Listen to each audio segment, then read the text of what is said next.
Olá, saudações, salute a tutti, sejam bem-vindas, sejam bem-vindos, sou Leonardo Magalhães e você está no canal Literatura Agora.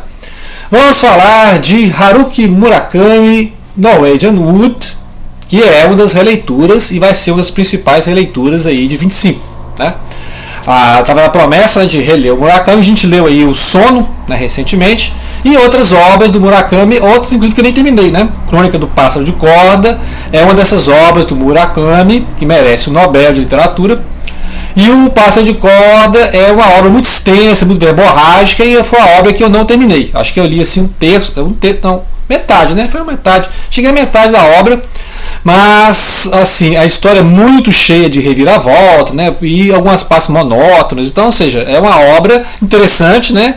Mas uma obra que eu vou reler é o Kafka à Beira-Mar, tá? Então vai para ano que vem aí reler o Kafka à Beira-Mar do Haruki Murakami, tá bom? Então eu vou comparar alguns o mais interessante nessa obra, né, que são os personagens, tá? Eu destaco muito a criação de personagens, inclusive essa obra, Norwegian Wood, foi a obra que destacou o Murakami assim no Japão e depois para o mundo, né? Quando ele lançou depois aí outras obras, né, Caça Carneiro, Kafka à Beira-Mar, o Crônica do Pássaro de Corda. E aí ele foi descalando, né? Então por isso que ele entrou na lista dos Nobel aí até hoje, né? Até hoje. A coreana já ganhou o Nobel, né? Da vegetariana, ganhou o Nobel. E o Haruki está aí na corrida até hoje, né? Então, os outros romances do Murakami são reconhecidos pela questão do realismo mágico. Tem muita fantasia, muito realismo mágico, muito surrealismo. E essa obra aqui é demasiadamente realista, né? É uma obra que vai passar ali o principal da obra, né, porque tem dois níveis, né, uma pessoa lembrando, né, um personagem lembrando, né, o Toru Watanabe, né, ele vai lembrar 20 anos antes, né, 2 décadas antes, como é que foi a vida estudantil, né? Então é interessante, vai mostrar aquelas revoltas que teve também, né, o mundo todo teve no México, no Brasil, as revoltas dos estudantes ali no final dos anos 60, né, lembrando de Paris, maio de 68 e tal.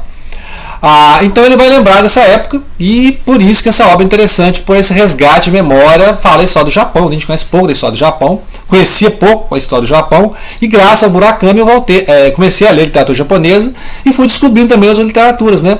Quem acompanha o canal desde 23 sabe que eu vou descobrindo aí vários autores, né? Por exemplo, o Orhan Pamuk, né, da Turquia, que é um autor que eu desconheci, o Amos Oz, de Israel, né? Também é um autor interessante. Então tem o Khaled Hosseini, né, do Caçador de Pipa, né? Então tem o Afeganistão, né? Foi para a América. Então é interessante descobrir esses autores novos, destaque, né? Assim, de lugares não americanos, não ingleses, né? Então conhecer a literatura da Ásia, né? Então, ou seja, Afeganistão, né, do Japão, etc, né? Então o Murakami aqui vai destacar, vai trabalhar muito a criação de personagem, enquanto que outros livros ele vai fazer muito o quê? Criação de enredo, criação de narrativa, criação de reviravoltas, né? Ele adora plot twist, então ele está preocupado mais com a situação. E aí ele vai criando personagens, né, e que muitas vezes nem fazem muito sentido, mas ele não está preocupado com isso, porque ele vai te entregar uma situação, ele vai te entregar uma narrativa, né, e não exatamente te entregar um personagem bem construído, podemos dizer assim, entendeu? Então aqui não, aqui você tem uma situação que não tem muita reviravolta, né, uma situação até linear, até histórica, mas ele cria bons personagens, né? Então essa questão aí de comparar essas obras principais, né? Por exemplo, o Crônica, né? O personagem que vai lembrar muito lá do Crônica do Pássaro de Corda, que também chama Toru, né? Interessante, os dois personagens chamam Toru. E é uns caras muito melancólicos, assim, muito observador e tal, mas eles não são o principal da história, tá? Eles não são o principal da história, acontecem outras coisas ao redor. O Kafka à Beira-Mar já tem um personagem mais desenvolvido e situações que não são previstas. Então o Kafka à Beira-Mar vai te surpreendendo a cada parte do livro, coisas que você não espera. Então por isso que ele preocupa muito com o inesperado, o realismo mágico, né? É isso que é o destaque do Murakami nessas obras aí, né? A Crônica do Pássaro de Corda, o Kafka à Beira-Mar, Caçando Carneiro, que é uma coisa assim que você não espera. Só que como não tem muito trabalho de personagens, os personagens são criados em função da situação. É isso que eu estou falando, entendeu? Ele precisa fazer essa situação, vamos criar esse personagem aqui. Ele cria personagem no meio do romance, lá no final ele cria outro personagem, mas, né, não convence muito não. Então Aqui ele sabe criar contrapontos, personagem de um jeito que contrapõe ao outro. Então você tem o protagonista, o narrador, claro, quase 40 anos, vai lembrar de quando tinha 20, né? E ele vai lembrar das pessoas que estavam ali na vida dele, né? Então você tem duas garotas, por exemplo, que é a Naoko, que era a namorada de um amigo dele, do melhor amigo dele, que é a menina mais introspectiva, mais melancólica, né, mais contida, não demonstra muito sentimento. E você tem ao contrário dela, que é a Midori. Midori é aquela garota assim, expansiva, né, extrovertida, que faz perguntas inquietantes, que dialoga com todo mundo, tem uma sociabilidade, ou não, né, ou não. Ela é mais irônica, mais sarcástica. Então assim, ela é totalmente imprevisível, enquanto que a Naoko é aquela garota assim, que mais melancólica, né? O personagem que é a melancolia e vai piorando ao longo do livro, né? Que é o aspecto de trabalhar esses personagens. Um vai ficando cada vez mais irônico e a outra cada vez mais melancólica, tá? Então ele vai trabalhando essas questões aí. Então a gente pode comparar outros personagens, né? Vamos comparar aqui outros personagens, que é o Kizuki. O Kizuki é esse amigo, né? Que ele morreu, você tem que ler a história, né? Que ele é o amigo ausente, porque depois que acontece, né, a história que ele vai lembrar, né, então ele já está ausente da história. Aconteceu alguma coisa com o Kizuki, né, leia o livro, e aí ele é aquele personagem que aparece pela ausência, né? Você percebeu o livro assim que aquele personagem ausente, todo mundo comenta sobre ele, mas ele não está na narrativa. Alguém lembra dele, olha que fulano, é isso, né? E aí quando tinha essa amizade lá do Toru, o Kizuki e a Naoko, a interação era mais entre os três, porque se deixasse só o protagonista e a Naoko, eles nem conversavam, tá? Então quem movia ali a amizade era esse Kizuki, e esse Kizuki morreu. E aí ficou esse hiato aí, e tempos depois é que o Toru vai se reaproximar da Naoko, e aí vai ter esse afé, esse envolvimento amoroso, né? É interessante isso aí. As conversas giravam em torno dos três, né? Então se tinha só dois ali, não conversavam. E aí você tem o Nagasawa, né? Nagasawa é o outro cara, é o grande líder, é aquele macho alfa, né? O cara pegador, boa lábia, sabe conversar com as mulheres, apresenta as garotas para o Toru, né? E esse Nagasawa é o contrário do Kizuki, no sentido de que o Nagasawa é o cara que sabe o que quer, sabe ser irônico, sabe articular, né? Então ele é o líder, ele é o macho alfa, né? Então ele quer subir na vida e ele vai funcionar tipo um guru, né? Tipo um guru para o personagem aqui. Ou seja, vai dar umas ideias que, sabe, que o guru é isso, o cara que te dá o guru, né? O cara que te dá uma ideia que você não tinha, mas eu não tinha pensado nisso. É isso, né?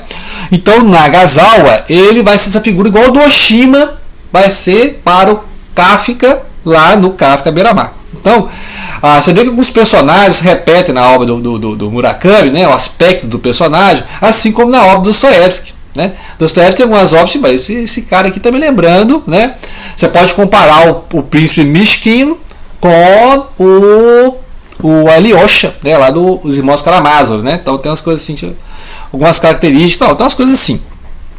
Personagens se repetem. Você pode comparar personagens lá no Crime e Castigo com personagens do irmão Karamazov, personagens do adolescente e tal, né? E aí são personagens que têm uma função. A função é ajudar o protagonista a superar seus traumas e tal, né? Tem bons diálogos. E tem sempre aquele par amoroso, né? Então o Toru, né? O Watanabe fica aqui oscilando entre a melancolia da Naoko e a extroversão, né, a ironia da Midori, né? Então essas personagens é interessante. O trabalho dele é justamente criar esses personagens, né? Então você vê que é mais a criação de personagens e sentir você acredita mesmo nos personagens, tá? Tem autobiografia? Não sei, né? Será que o Toru é o próprio Haruki Murakami, né? Não sabemos, né? Pode ser que. Agora, a parte histórica aconteceu mesmo, né? Teve essas revoltas lá no Japão. Teve barricada, né? Fala aqui das barricadas, a polícia que invadiu a faculdade, mesma coisa aconteceu aí em Brasília, aconteceu em Paris, aconteceu no México, né? Os estudantes se revoltaram, né? Os estudantes da classe média se revoltaram. Lembrar que os estudantes são os filhos da geração da Segunda Guerra Mundial, né? Então eles vão começar a se revoltar contra a geração da Segunda Guerra, se revoltar contra os governos, vão pegar o anarquismo, por exemplo, lá agora em Paris, né? É proibido proibir, né? É proibido proibir. Então é essa época aí, tá? E aí tem muito Beatles, né? Norwegian Wood, música dos Beatles, né? Tem muita citação de música, de jazz, né? música pop. Então, assim, é o Murakami. E aí você pode comparar então esses tipos de personagens, né? Comparar então esse personagem, o líder, né? O cara que sabe o que quer, não, eu vou ser o líder, vou passar esse concurso público tudo aí, vou ser uma autoridade, né? Eu quero ser uma autoridade, por quê? Por causa do poder? Não, porque você vai ser respeitado, você vai ter voz, né? E ele não quer ser manipulado pelos outros, ele não quer ser manipulado, ele quer manipular, podemos dizer assim, né? Vai ser muito aproximado do Oshima, que é esse bibliotecário que aparece lá no Kafka Beira-Mar. Né, que é o cara que vai ajudar o protagonista a fazer perguntas inquietantes, não é isso, né? Essas pessoas tipo Morfeu lá pro Neo no Matrix, né? No Matrix lá você tem o cara que você quer a pílula azul ou você quer a pílula vermelha, lembra lá do Matrix? É a mesma coisa, então o Morfeu surge como esse guia espiritual, né? Esse guru, né? Esse cara que é o mestre, né? Todo mundo tem esse mestre, né? Então o Nagazal, e aí tem um contraponto Nagazal dentro da narrativa aqui, que é o nazista, né? O nazi aqui, que é o cara disciplinar, que é o cara meio fascista, que tem horário, né? E tal, e o cara enche o saco lá do Toro até que ele consegue o cara ir embora, mas aí o cara é aquele cara assim disciplinado, segue as regras, chato, Caxias, né? O cara todo dia acorda e bota lá música patriótica e fica fazendo ginástica. Então é aquele perfil do cara lá da Segunda Guerra Mundial, né? Que é o cara que foi para a guerra do Japão. As guerras do Japão, que invadiu a China, quase invadiu a Austrália, quase invadiu a Índia, né? Aquela época lá das invasões japonesas na Ásia, né? Grande império japonês que foi destruído em 45 as bombas de Hiroshima e Nagasaki, né? A gente sabe disso aí. Então você pode comparar também o Toru Watanabe com o Toru Okada. O Toru do Okada é o cara que tem lá no Crônica do Pássaro de Corda, né? Que também é um cara que é levado pela situação. Ele não tem controle sobre a situação, ele é levado pelas coisas, as coisas acontecem, entendeu? Esses dois personagens têm isso, eles são levados pelas situações, não entendem o que está acontecendo, mas se deixam levar por essas condições, situações, reviravoltas, plot twist da história, né? Então ele trabalha muito isso aí, construindo personagens em função da situação. Mas como neste livro ele constrói ótimas personagens além da situação, e vai desenvolvendo a personagem ao longo da narrativa, também tem isso aí, né? Então você vê o desenvolvimento da Midori, o desenvolvimento do Nagasawa, e principalmente da Naoko, né? Que é a personagem mais densa da história, que é a Naoko, pela questão de como é que ela superou a perda, né? O trauma da perda, né? Em relação ao namorado, que é eu já esqueci o nome. Tem que anotar outra coisa. Romance, que é o Kizuki, tá? Romance japonês, romance russo, anotem os nomes porque não decora, mas imagina decorar nome de personagem japonês, né? Então eu tenho que fazer listinha de tudo porque eu confundo os nomes. Igual o Dostoiévski, Tolstói, um monte de nome lá, tem que anotar tudo, né? Então, muito bem. Então ela vai ter essa trauma da perda do Kizuki, né? E aí esse desenvolvimento ao longo do romance. Então a troca de cartas, ela vai para um lugar para se tratar, e aí tem esse relacionamento entre os dois, né? Que é uma amizade, é uma coisa afetiva, uma coisa sexual também. Então, né? E aí ao mesmo tempo você tem a vida sexual dos estudantes japoneses lá no século, né? Você falando que o Nagasawa arruma as namoradas lá pro Toru, só que ele gosta mesmo da Naoko, né? Então ele tem lá as relações lá e tal, mas não leva as garotas a sério, né? Porque é igual passatempo. As garotas viram passatempo para os rapazes aqui na história, com exceção da Midori e da Naoko, que elas são desenvolvidas. Aí você entende que a narração tem uma preocupação com a personalidade dessas garotas, em contraponto com as outras garotas que aparecem como aventuras sexuais do rapaz, né? Então os rapazes precisam provar que são rapazes, então eles arrumam um monte de garotas, mas eles não têm nenhum apego afetivo com as meninas, entendeu? Você vê até um certo desprezo. Você vê os rapazes conversam sobre as garotas com certo desprezo, porque algumas garotas se destacam pela personalidade, né? Que é o caso do livro. Mas a maioria das garotas nem nome aparece, garota e tal, né? Porque elas servem como troféus para os rapazes. Já saí com 30 garotas, já saí com 50, já saí com 200. Dizem que fulano saiu com 200 garotas, né? Como se as garotas fossem um troféu para os rapazes, né? Provarem sua masculinidade. Olha como eu tenho muitos garotos no meu harém, né? Tipo isso. Então ele mostra muito isso aí, a vida sexual dos japoneses lá dos anos 70, né? Então esse livro aqui é o livro que desenvolve personagens, mais que situações. Eu quero situações, então vai ler lá o Kafka Beira-Mar e outros livros.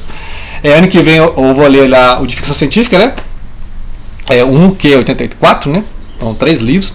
E esse livro então vai para as releituras. Vou fazer um vídeo sobre as releituras, né? Então vai falar desse aqui, Vida Seca, Sagarana, A Morte de Ivan Ilitch, né, 20 anos atrás que eu li.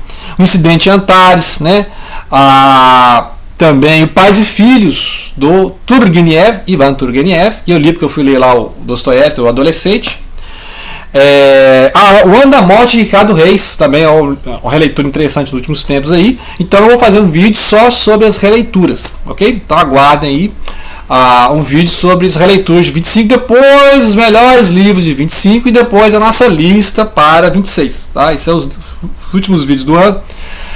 Vou falar aí do Milton Ratum e aí releituras, as melhores leituras e as leituras e releituras para 26, tá? E aí o Murakami vai estar lá. Vamos reler o Kafka Beira-Mar e vamos ler o 1Q84, né? Que é ficção científica, distopia, etc. Né? Então comecei a ler, mas vou deixar para o ano que vem, tá? E aí vamos reler ainda o último livro do ano, que é Grande Sertão Veredas, tá? O último livro que nós vamos ler esse canal esse ano é o Grande Sertão Veredas, aí em dezembro, ok? É isso aí, grato pela atenção. Não deixem de compartilhar.